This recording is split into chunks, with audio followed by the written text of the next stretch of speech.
أعوذ بالله من الشيطان الرجيم. بسم الله الرحمن الرحيم.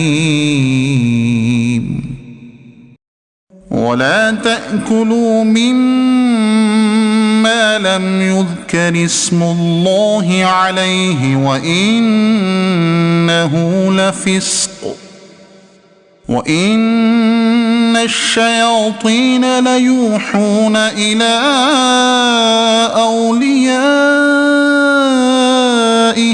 ليجادلوكم وإن أطعتموهم إنكم لمشركون.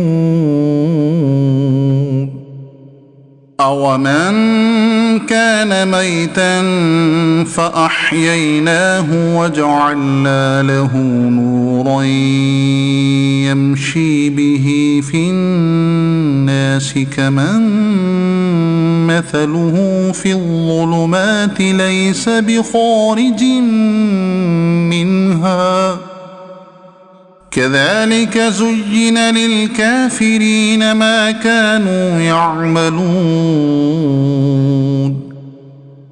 وكذلك جعلنا في كل قرية أكابر مجرميها ليمكروا فيها وما يمكرون إلا بأنفسهم وما يشعرون. وإذا جاءتهم آية قالوا لن نؤمن حتى نؤتى مثل ما أوتي رسل الله الله أعلم حيث يجعل رسالته سيصيب الذين أجرموا صغار عند الله وعذاب شديد بما كانوا يمكرون. فمن يرد الله أن يهديه يشرح صدره للإسلام ومن يرد أن يضله يجعل صدره ضيقا حرجا كأنما يصعد في السماء كذلك يجعل الله الرجس على الذين لا يؤمنون.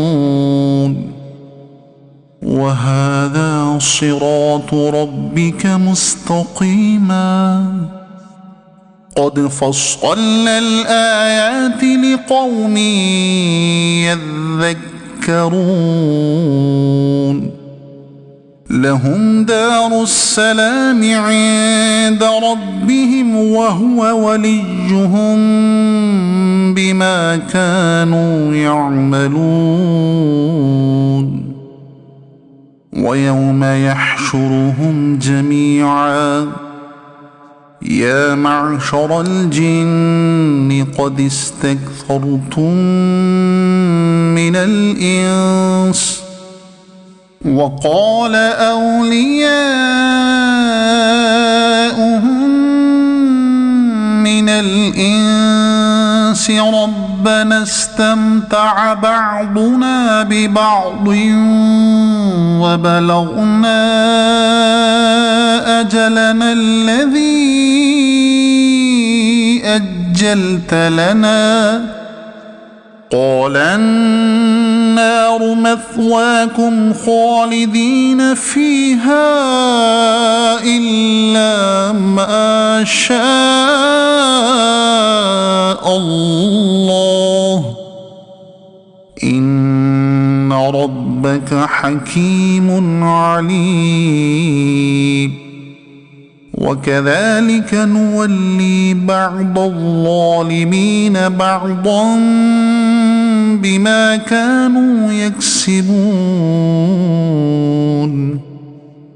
يا معشر الجن والإنس ألم يأتكم رسل منكم يقصون عليكم آياتي وينذرونكم لقاء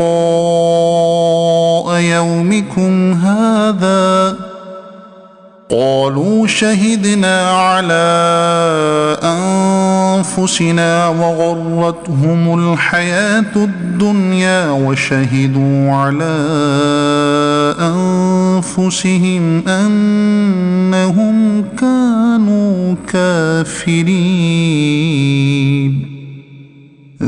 صدق الله العظيم.